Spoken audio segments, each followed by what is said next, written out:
Alam mo, kapag tumatanda na pala tayo, mas priority na natin yung paano maging masaya. Marirealize mo na mas masarap i-enjoy ang buhay pag masaya ka.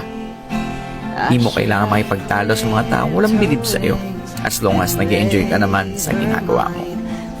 Maiksi lang ang buhay natin, hindi natin kailangan makipag-argumento. Positive people will always choose happiness. Kaya kung saan ka masaya, tuloy mo lang. Enjoy lang natin ang ating buhay kung saan tayo nagiging masaya. Did what I did because I love her so.